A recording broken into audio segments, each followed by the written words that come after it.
नमस्कार। आज का ये वीडियो ग्रेड सेकंड के एक महत्वपूर्ण पार्ट को लेकर है, शिक्षा मनोविज्ञान को लेकर। अलग अलग बार मैंने विस्तृत वीडियो में अलग अलग चर्चा की है, लेकिन आज के इस वीडियो में मैं कंप्लीटली एजुकेशनल साइकोलॉजी को लेकर पूर्णतः चर्चा करूंगा, जिससे आपके दिल दिमाग में जो भी संदेह हैं, डाउट्स हैं, वो एकदम से दूर हो जाएं। मान लीजिए आज आप जीरो पे हैं। ग्रेड सेकंड में चूंकि 40 नंबर का पार्ट आता है एजुकेशनल साइकोलॉजी का, और ग्रेड सेकंड नहीं, यही सेम पार्ट पीटीआई में आता है, यही लाइब्रेरियन में आता है। ये लगभग सभी भर्तियों का एक बहुत महत्वपूर्ण पार्ट है। इस पार्ट में इस बार कुछ बदलाव भी किए गए हैं, आरपीसी का पैटर्न भी बदला है। तो बहुत सारी ऐसी चीजें हैं जिनका आपको पता होना चाहिए। और मैं हमेशा एक चीज को बोलता भी हूं और आपको कहता भी हूं, आपको करनी भी चाहिए। सिलेबस आपके दिल दिमाग में है, आपको ये पता है कि लेटेस्ट पैटर्न क्या है, तो आप बहुत आगे चल रहे हैं, अग्रिम पंक्ति में चल रहे हैं। और आपको ये नहीं पता है, आप 2 साल पुरानी किताब पढ़ रहे हैं, आपको ये नहीं पता कि सिलेबस में माइनर चेंज क्या किया गया, एग्जाम पैटर्न में क्या बदलाव हुआ है। हमेशा 2025 लेटेस्ट पेपर आपके दिमाग में हो, और सिलेबस का प्रिंट आउट भी नहीं हो तो आपके दिमाग में होना चाहिए। से मेरे होता है कि यहाँ से बिंदु बड़ा इंपॉर्टेंट है, यहाँ से चीज़ें बहुत ज़्यादा पूछी जाती हैं, वो सब चलना चाहिए। और ये बहुत जरूरी है यदि भीड़ से अपने आप को आपको अलग बनाना है। आज की इस वीडियो में अपन कंप्लीटली इन सब चीज़ों की चर्चा कर रहे हैं कि यदि आप जीरो पे भी हैं और इस 40 नंबर के पार्ट को आपको बहुत अच्छे से करना है, क्योंकि जीके आजकल ऐसा आरपीसी का पैटर्न ऐसा बदल रहा है जहां अपन विश्वास नहीं कर सकते क्या पढ़ें कैसे पढ़ें। लेकिन इस पार्ट में थोड़ी सी आपने अंडरस्टैंडिंग डेवलप कर ली, थोड़ी सी मेहनत कर ली। एक 90-20-10 की एक तकनीक आती है साइकोलॉजी में, एक नियम है 90-10 का। 10 का मतलब ये होता है कि 10% टाइम जो है वो प्लानिंग में खर्च करो, और आपका 90% टाइम बच जाता है। तो 10% समय यदि आपने प्लानिंग में दे दिया, तो आज का ये वीडियो आपका पूरा शिक्षा मनोविज्ञान को एक समझाएगा कि हमें इस तरीके से इसको करना चाहिए। तो आज की इस वीडियो में अपन 3-4 बिंदु पे चर्चा करेंगे, पाठ्यक्रम में क्या बदलाव हुए हैं। तो पाठ्यक्रम में बदलाव को लेकर पहला बदलाव जो आप लोगों ने देखा होगा, खैर मैं उम्मीद करता हूं कि आपने देखा होगा, जरूरी नहीं है कि आपने देखा होगा।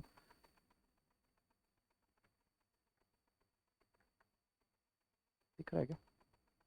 ओके। नवीनतम पाठ्यक्रम, इसमें जो मूल बदलाव है मैं आपको बता दूं, बहुत संक्षिप्त में बता दूं, यदि आपने देख लिया होगा। इसमें माइनर चीज जो मैं आपको नोट करवाना चाहता हूं वो समझना है।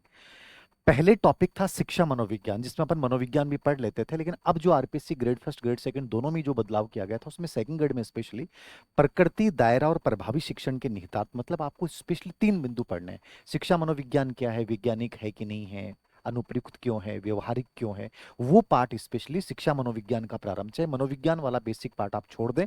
फिर दायरे का मतलब है फील्ड, क्षेत्र। शिक्षा मनोविज्ञान में क्या क्या आता है, इसमें अवयव आ जाते हैं, शिक्षा मनोविज्ञान की विषय वस्तु आ जाती है, शिक्षा मनोविज्ञान की जो मतलब कंप्लीटली एक प्रकार से उसका स्कोप पूरा आ गया। तो उपयोगिता वाला, दायरा वाला, स्कोप वाला, अवयव वाला, ये पार्ट स्पेशली इसके अंतर्गत आता है। और फिर प्रभावी शिक्षण के लिए निहितार्थ, मतलब एज ए टीचर मेरे लिए एजुकेशनल साइकोलॉजी कैसे उपयोगी है, और एज ए स्टूडेंट आपके लिए कैसे उपयोगी है, इन 3 पार्ट्स को कवर करना है। हाँ, विधियां आप छोड़ सकते हैं, विधियां से थर्ड ग्रेड में ज्यादा आती हैं, यहाँ पे नहीं आती। तो आपको ये समझना है कि मुझे इस पार्ट में से लेना क्या है। अब आपने मान लीजिए किताब में तो हमें सब कुछ डालना पड़ता है, कुछ चीजें एक्स्ट्रा डालनी पड़ती हैं क्योंकि पेपर ऐसे आते हैं।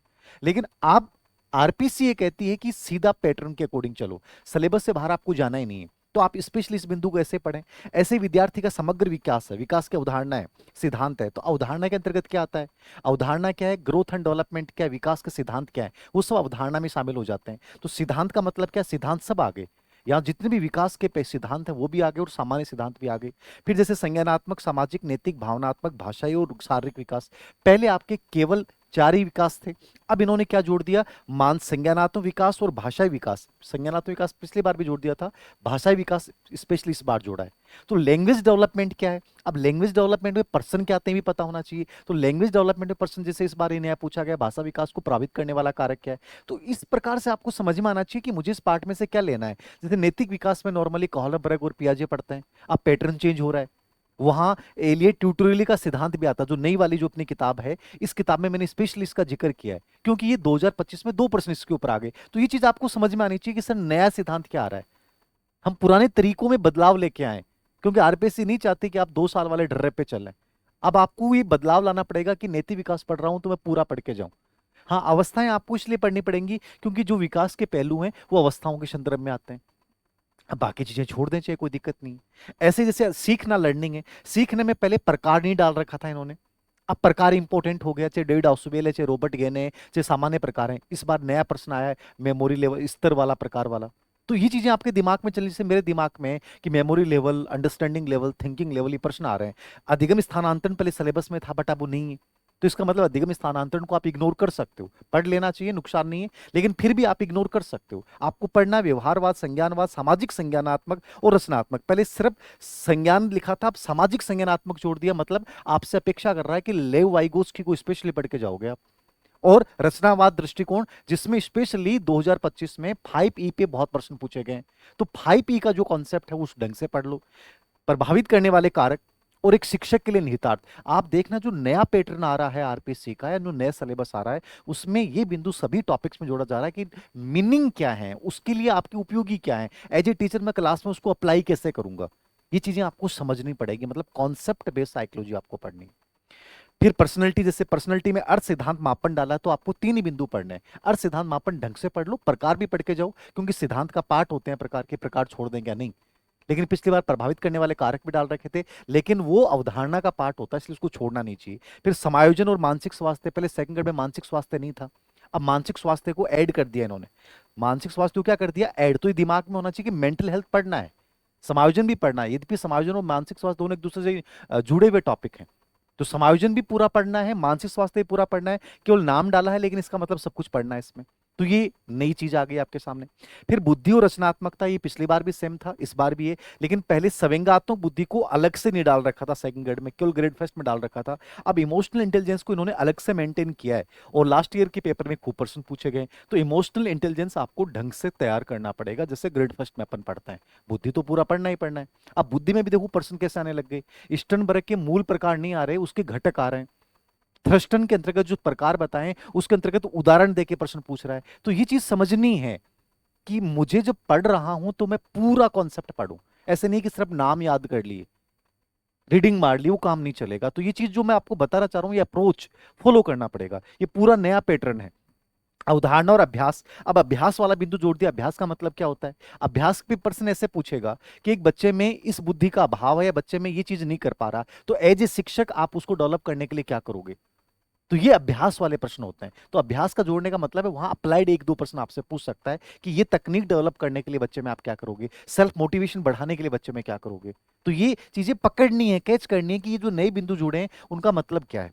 ऐसे ही जैसे कि मोटिवेशन टॉपिक है, तो अर्थ, प्रकार, अभिप्रेरणा के सिद्धांत और शिक्षण अधिगम के लिए निहितार्थ, जो मैं आपको बोलना चाह रहा था। पहले प्रकार पढ़ना ही है, अर्थ पढ़ना ही है, अर्थ का मतलब पूरी अवधारणा परिभाषा होगी। जितने भी सिद्धांत पहले सेकंड ग्रेड के सिलेबस में नहीं थे, अब पहली बार इन्होंने मेंटेन किया कि अभिप्रेरणा के सिद्धांत पढ़ने हैं। तो सिद्धांत का मतलब क्या है, जो भी 18-22 सिद्धांत पूरे के पूरे जो मैं किताब में मैंने मेंटेन किए हैं, आप पहले 7 सिद्धांत पढ़ लेते थे, लेकिन अब 18 या 19 सिद्धांत आपको पढ़ने पड़ेंगे, पूरे के पूरे समझने पड़ेंगे, क्योंकि मेंटेन कर दिया इसको। फिर शिक्षण अधिगम के लिए निहितार्थ, तो शिक्षण अधिगम के लिए निहितार्थ का मतलब मोटिवेशन की सहायता से अपन क्या क्या कर सकते हैं, मतलब अभिप्रेरणा की सीखने में भूमिका क्या है, वो बिंदु आपको यहाँ पे पढ़ना पड़ेगा। एक अप्लाइड टाइप से प्रश्न आएंगे यहाँ पे। तो ये चीज आपको स्पेशली ध्यान रखनी है कि इस प्रकार से मुझे इस टॉपिक को तैयार करना है। ऐसे ही जब अपन इंडिविजुअल डिफरेंस पढ़ रहे हैं, तो पहले व्यक्तिगत भिन्नता लिखा हुआ था, फिर बच्चों के प्रकार के नाम लिखे हुए थे कि बाल अपराधी, प्रतिभाशाली, सृजनात्मक बालक, तो कर बुद्धि के साथ जुड़ गया। आपके जितने भी मंद बुद्धि बालक हैं, ये सब बच्चे अपने को पढ़ने होते थे, उनके नाम इस बार हटा दिए। अब इन्होंने क्या किया कि व्यक्तिगत भिन्नता का अर्थ क्या है, अवधारणा क्या है, सोर्स यानी प्रभावित करने वाले कारक क्या है, कक्षा के लिए व्यक्तिगत भिन्नताओं की उपयोगिता क्या है। यहाँ पे अप्लाइड प्रश्न पूछ लेगा कि व्यक्तिगत भिन्नताओं का कक्षा में क्या उपयोग किया जा सकता है, व्यक्तिगत भिन्नताओं की उपयोगिता क्या है, व्यक्तिगत भिन्नता का तात्पर्य क्या है, एक शिक्षक के लिए इसकी क्या उपयोगिता है। ये बिंदु यहाँ पे जुड़ गया। समावेशी शिक्षा, अवधारणा, अब ये समावेशी शिक्षा पहली बार जोड़ा है। पहले बच्चों के नाम जोड़ रखे थे, तो क्या बच्चे नहीं पढ़ने, आपको बच्चे पढ़ने हैं, क्योंकि समावेशी शिक्षा का मतलब सभी बच्चे आ गए। हाँ, हो सकता है कि इस बार बच्चों पे इतने प्रश्न नहीं आए, लेकिन पढ़ के जाने पड़ेंगे, क्योंकि व्यक्तिगत भिन्नता का पार्ट है। लेकिन समावेशी शिक्षा आपको जरूर पढ़ना। अब समावेशी शिक्षा क्या होती है, जब बिना किसी भेदभाव के अपन सभी बच्चों को शिक्षा के समान अवसर देते हैं, इंडिविजुअल डिफरेंस का सम्मान करते हुए, तो एक सामान्य कॉन्सेप्ट है, ये कोई बहुत बड़ा टॉपिक नहीं है, उसी का एक पार्ट है जो हमेशा किताब में पहले से भी डालता रहा हूं मैं। तो ये बहुत इजी पार्ट है, लेकिन आपको पढ़ना सब कुछ पड़ेगा। तो समावेशी शिक्षा पे एक अप्लाइड प्रश्न भी आ सकता है, और इसके अवधारणा भी प्रश्न आ सकता है। फिर जो सबसे बड़ा चेंज किया इन्होंने, ये किया कि जो लास्ट टॉपिक था आपका पहले, उसमें था रुचि, आदत, अभिवृत्ति, अभियोग्यता, ये टॉपिक्स थे। ये इनको हटा दिया इन्होंने। केवल इन्होंने एक नया टॉपिक सीबीएसई का उठा के दिया है, और एनईपी 2020 का जो सबसे महत्वपूर्ण जोर है 21वीं सदी के कौशल, जो जीवन कौशल हैं आपके, 14 स्किल्स की जो बात की गई है, उनको इन्होंने इस बार डाला है। तो ये कोई आपको लग सकता है कि सर ये तो पता नहीं नया टॉपिक है, ये बहुत आसान टॉपिक है, ये समझना है। उसकी मैंने किताब में लास्ट में प्रश्न भी डाले हैं कि इस प्रकार के प्रश्न पहले पूछे गए हैं इसके ऊपर। टॉपिक पूरा एनालिसिस करके डाला है, पूरी टेबल के साथ डाला है। तो ऐसा कुछ नहीं है, नॉर्मल टॉपिक है, इससे घबराने की आवश्यकता नहीं है। तो ये तो मुख्य बदलाव है कि आपको डर लग रहा हो कि सर सेकंड ग्रेड साइकोलॉजी में क्या क्या चीजें होगी, तो थोड़ा सा एक तो पढ़ने का तरीका बदलना पड़ेगा। पैटर्न जो है वो आपको कंप्लीटली थोड़ा सा बदलाव लाना पड़ेगा, जो मैं आपको बोल रहा हूं कि आपके दिमाग में हो किस तरह अच्छा स्कोर कैसे करें। तो सबसे बड़ी बात है कि चीजों को समझिए कि कोई भी टॉपिक आप पढ़ रहे हैं, जैसे शिक्षा मनोविज्ञान पढ़ रहे हो, तीनों बिंदु आपको पता होना चाहिए कि ये सिलेबस में है। अब सिलेबस में ये है तो कहाँ अप्लाइड प्रश्न आ सकता है, कौन चीजें मुझे पढ़नी है और कौन सी चीज मुझे छोड़नी है। जब तक आपको ये पता नहीं चलेगा कि छोड़ना क्या है, समझने वाला बिंदु इसमें से क्या है, केवल रटने वाला बिंदु कौन सा है, ये चीजें आपको समझनी पड़ेंगी। आरपीसी के लेटेस्ट प्रश्न पत्र देखने पड़ेंगे, पीवाईक्यू। आप 2014-15 के पेपर मत देखो चाहे, लेकिन आप 2024, 22, 25 के पेपर जरूर देखो, उससे समझ बनेगी। क्योंकि आने वाला टाइम क्या है, मैं ऑफलाइन बैच में अभी नया ऑफलाइन बैच स्टार्ट हुआ, मैं उसमें चर्चा भी कर रहा था बच्चों के साथ कि हम जो पढ़ रहे हैं उसमें लेटेस्ट पैटर्न में ये पढ़ा रहा हूँ कि हम एक सोच कैसे डेवलप करें।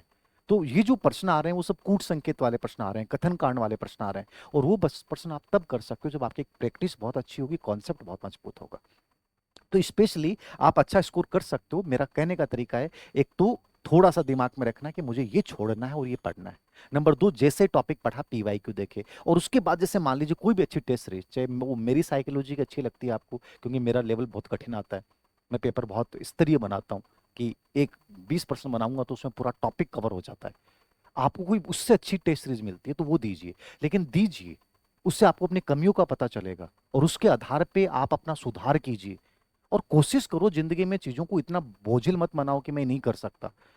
टारगेट आपको फिक्स करने पड़ेंगे, इंप्रूवमेंट आपको करना पड़ेगा, प्राप्त करना ही पड़ेगा, आपके पास मौका नहीं है। और ग्रेड सेकंड से बड़ा कोई मौका नहीं है, क्योंकि कब अगली वैकेंसी आएगी, सरकार ने बजट में कुछ दिया नहीं है, तो आपके पास चांस ये है कि मैं इसको बहुत बेहतरीन तरीके से करूं।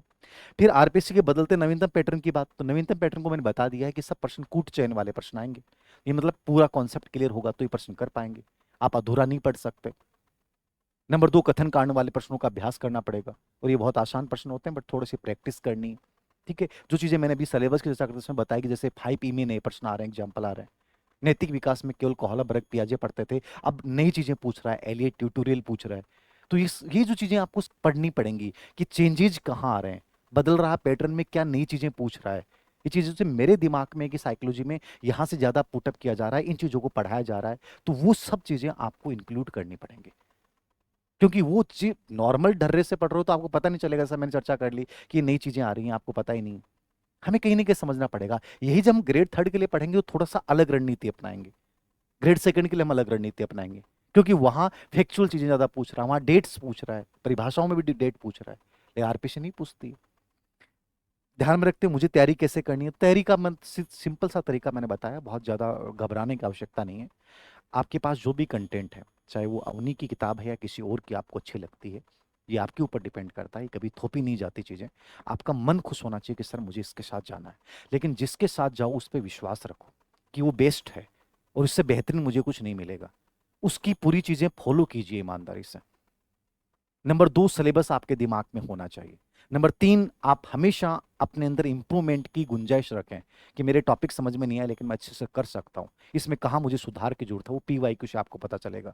प्रैक्टिस लगातार करें, एक रेगुलरिटी रखें कि जो सब्जेक्ट आप पढ़ रहे हैं, साइकोलॉजी पढ़ रहे हैं, चाहे आप जो भी पढ़ रहे हैं, कम से कम 3 या 4 बार उसका रिवीजन हो, अपनी भाषा में अपने नोट्स तैयार करें, दूसरों पे डिपेंड नहीं रहें। चीजें कोई दूसरा तैयार करके नहीं देगा। आप कई बार मैं अपना जो ऑनलाइन बैच है, ऑफलाइन ऑफलाइन ऑनलाइन बैच चलता है, उसमें बच्चे कह देते हैं कि सर बताओ नोट्स कब डालोगे, नोट्स कब डालोगे, जबकि होना ये चाहिए कि मैं नोट्स अब तक तैयार कर चुका होता। एक मैं नोट्स बना के डालूंगा और एक आप खुद नोट्स बनाओगे, बहुत फर्क होता है। खुद की बनाई हुई चीज आपके जितनी ज्यादा काम आएगी उतनी मेरी बनाई हुई चीज काम नहीं आएगी। तो स्पेशली दूसरों पे ज्यादा विश्वास रखने के बजाय खुद चीजें करना सीखें, खुद की अपनी चीजें बनाएं, वो आपको बड़ा बनाएंगी। ना कि सर आप कब डालोगे, आप कब कर दोगे, क्या ये हो जाएगा, नहीं है।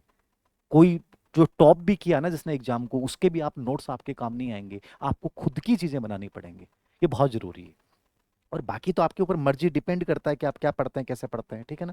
ये आपके ऊपर डिपेंड करता है। जैसे मान लीजिए सेकंड ग्रेड वाली थ्योरी वाली बुक है, ठीक है, ये ठीक है किताब मेरे अकॉर्डिंग, मैंने इसको कंप्लीट अपडेट किया है, हर चीज नए सिरे से लिखी है, कुछ अनावश्यक चीजें इससे हटाई भी हैं, कम किया है इसके कंटेंट को।